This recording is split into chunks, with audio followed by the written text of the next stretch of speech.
الحمد لله رب العالمين وأشهد أن لا إله إلا الله وحده لا شريك له وأشهد أن محمدا عبده ورسوله صلى الله عليه وعلى آله وصحبه أما بعد. Chers frères, sachez que l'action la plus aimée auprès d'Allah subhanahu wa ta'ala est la prière en son temps. Le prophète sallallahu alayhi wa sallam fut questionné au messager d'Allah: quelle est l'action la plus aimée auprès d'Allah? Il a répondu: la prière accomplie en son temps. Allah subhanahu wa ta'ala a donné la plus grande importance à cette adoration. Et c'est pour cela qu'il a légiféré la construction des mosquées. Et il en a fait l'endroit le plus aimé auprès de lui. Le prophète sallallahu alayhi wa sallam nous dit: l'endroit le plus aimé auprès d'Allah sont ces mosquées. Et l'endroit qu'il déteste le plus sont les marchés. Donc l'action la plus aimée auprès d'Allah est la prière. Et il l'a légiféré dans l'endroit le plus aimé auprès de lui, la mosquée. La mosquée a donc la plus grande place dans le cœur des musulmans. Dans celle-ci, on accomplit les meilleures adorations. La prière obligatoire, les prières surrogatoires, la lecture du Coran, l'apprentissage de notre religion, l'amour des frères, l'entraide, al-i'tikaf, la retraite spirituelle et beaucoup d'autres adorations. Et pour décrire la noblesse des mosquées, il nous suffit de savoir que ce sont les demeures d'Allah. On a rattaché ces demeures au nom d'Allah subhanahu wa ta'ala pour nous montrer leur importance et leur noblesse.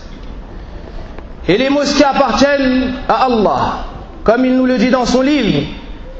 Et les mosquées appartiennent à Allah, n'invoquez donc personne avec lui. Et dans un autre verset, Allah fait l'éloge de certaines personnes qui ont donné la plus grande importance aux mosquées et à la prière. Et il nous informe qu'ils n'ont pas été distraits de cette adoration par quelques commerces ou quelques négoces. On doit donc élever ces édifices en construisant des mosquées, en prenant soin et en éloignant d'elles toute nuisance et toute impureté.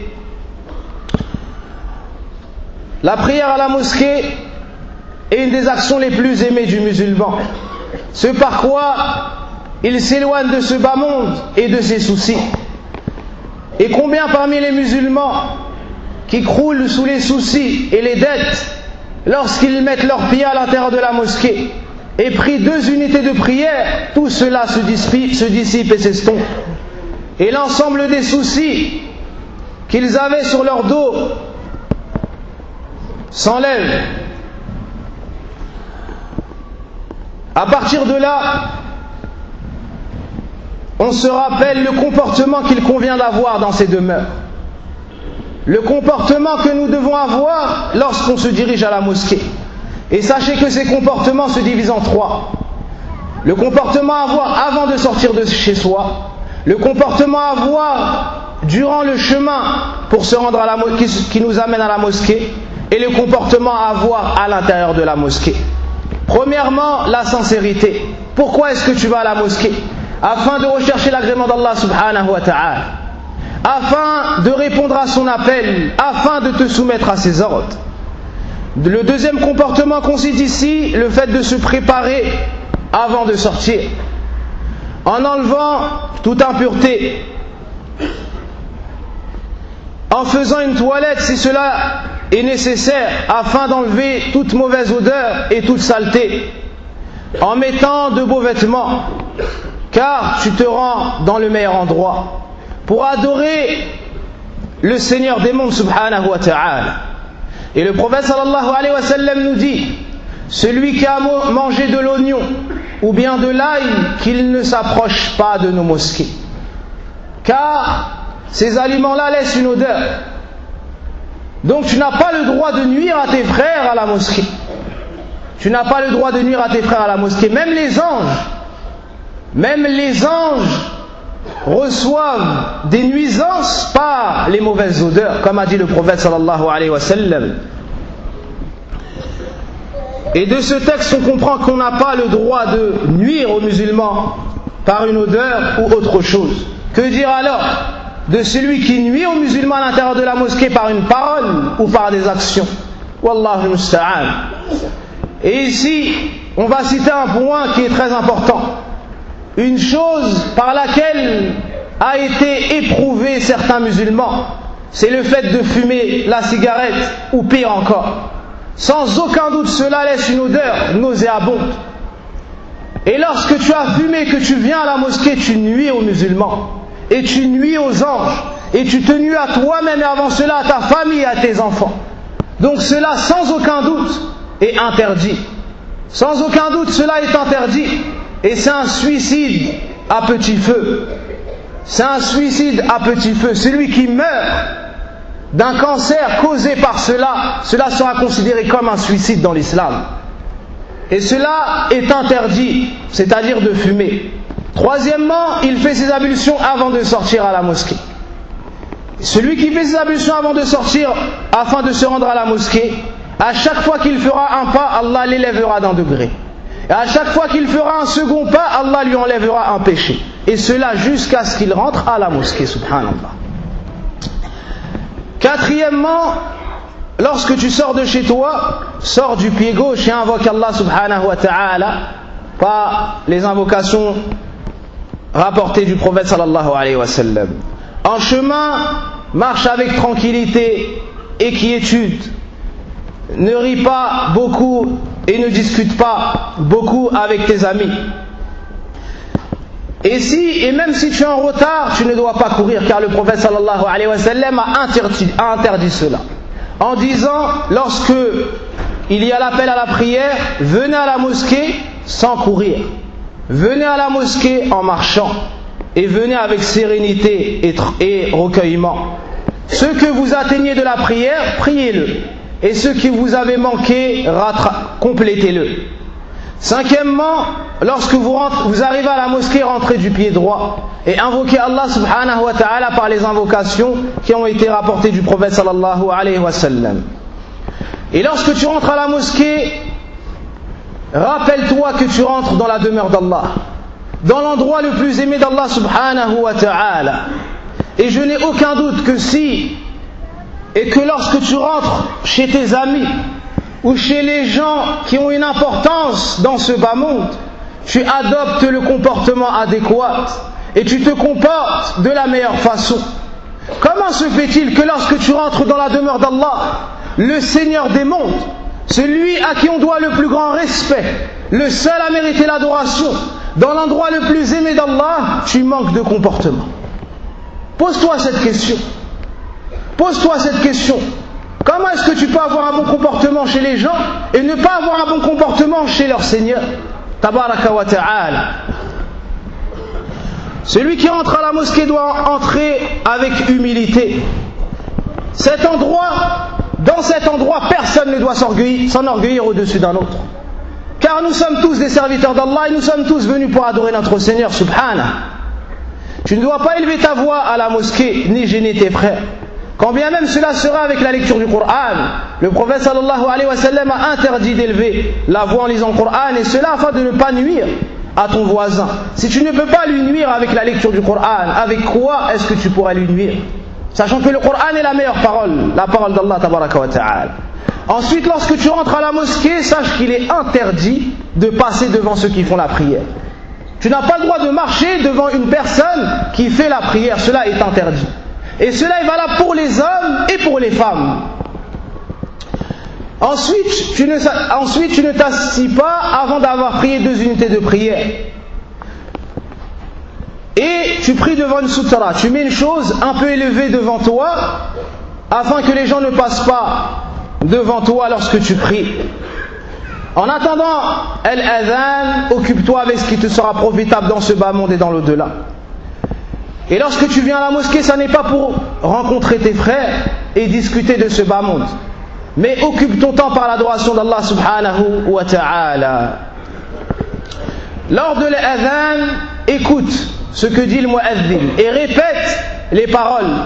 Et lorsqu'il dit hayya ala salah et hayya ala al-falah, répète après lui la hawla wa la quwwata illa billah. Ensuite, à la fin de l'adhan, prie sur le prophète sallallahu alayhi wa sallam et demande-lui la meilleure station. Celui qui fait cela aura l'intercession du prophète sallallahu alayhi wa sallam le jour dernier par la permission d'Allah.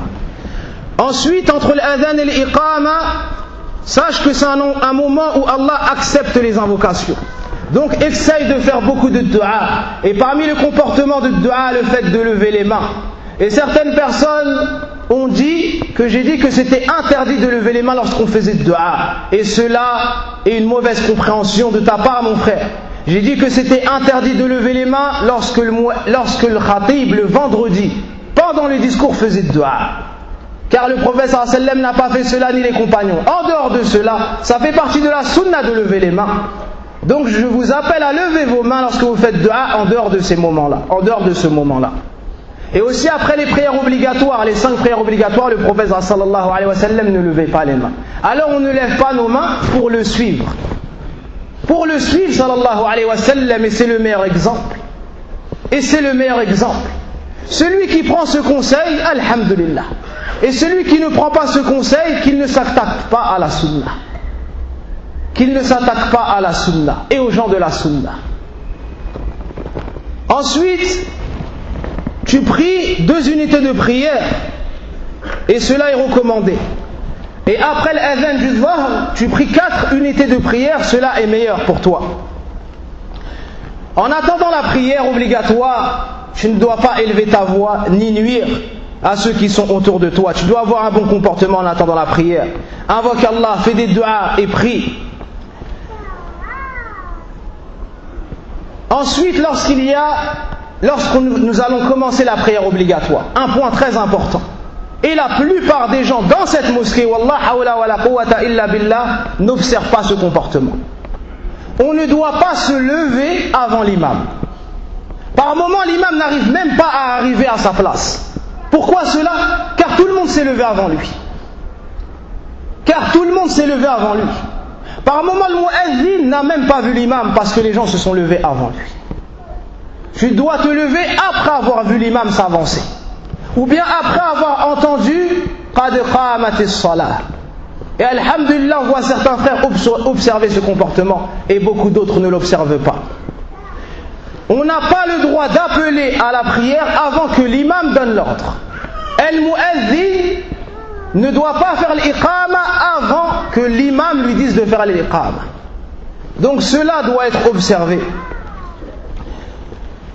Et un des plus grands comportements qui va réunir l'ensemble de ce que nous venons de citer, c'est le fait de suivre le prophète sallallahu alayhi wa sallam dans tout cela. Tout ce que tu fais doit être en conformité avec la sunna du prophète sallallahu alayhi wa sallam. Apprenez ces comportements, mettez-les en pratique et enseignez ces comportements à vos enfants. Celui qui vient avec son enfant à la mosquée, cela n'est pas interdit. Et le hadith qui dit jannibu masajidana madha sibyanukum est un hadith da'if. C'est un hadith faible ou inventé. Le hadith qui dit éloignez vos enfants de nos mosquées, c'est un hadith qui n'existe pas. C'est un hadith qui est faible ou inventé. Par contre, celui qui emmène son enfant à la mosquée doit le garder à côté de lui. Et si tu sais que ton enfant est turbulent, ne l'amène pas à la mosquée. Car il n'a pas l'âge obligatoire pour se rendre à la mosquée. Tu vas nuire aux gens qui viennent à la mosquée avec ton enfant.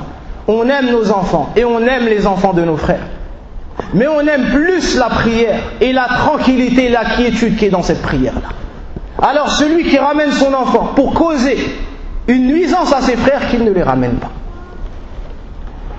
Les femmes, à la fin de la prière, n'élevez pas vos voix. Vous vous nuisez à vous-même, vous prenez des péchés et vous nuisez aux musulmans. Après chaque Jumu'ah, on se croirait dans un marché. Elles élèvent leur voix. Craignez Allah subhanahu wa ta'ala et adoptez un bon comportement. Et pour conclure, je tenais à remercier toute personne qui dans cette mosquée s'entraide dans le bien. En commençant par ceux qui nettoient cette mosquée. Et un frère a témoigné en disant la mosquée la plus propre est celle-ci. Une des mosquées les plus propres, et moi-même je témoigne de cela, c'est notre mosquée bihamdillahi azza wa jal. Elle est toujours propre bihamdillahi azza wa jal. Et cela grâce à Allah tabaraka wa ta'ala, puis par des personnes qui nettoient cette mosquée quotidiennement. À l'intérieur de la mosquée est l'endroit où on fait nos ablutions. On demande à Allah azza wa jal de les récompenser par la plus grande récompense. Et le prophète sallallahu alayhi wa sallam a donné énormément d'importance à la femme qui nettoyait la mosquée. Une femme noire qui nettoyait la mosquée, lorsqu'elle est morte, les compagnons ont prié sur elle de nuit. Le jour venu, le prophète sallallahu alayhi wa sallam ne l'a pas vue et a demandé de ses nouvelles. Ils lui ont dit qu'elle était morte. Ça l'a touché et il leur a dit, en les réprimandant, pourquoi est-ce que vous ne m'avez pas tenu au courant? Montrez-moi sa tombe. Il est parti et a prié sur elle, subhanallah. Pour montrer la valeur de cette femme, la valeur de celui qui nettoie la mosquée, une des mosquées d'Allah azza wa jal. Et on demande à Allah azza wa jal qu'il élève toute personne qui s'entraide dans cette mosquée afin que les musulmans puissent y prier. De la même façon, on demande à Allah azza wa jal qu'il accorde le paradis à toutes personnes qui ont été la cause de cette mosquée. Nous les jeunes, on est venus, on a trouvé cette mosquée. Mais avant nous, il y a des gens qui se sont fatigués et à qui nous devons le respect. Car c'est grâce à Allah azza wa jal, plus grâce à eux, qu'on peut venir adorer Allah tabaraka wa ta'ala dans cet endroit. وصلى اللهم وبارك على نبينا محمد وعلى آله وصحبه وسلم تسليما سبحانك اللهم وبحمدك أشهد أن لا إله إلا أنت أستغفرك وأتوب إليك.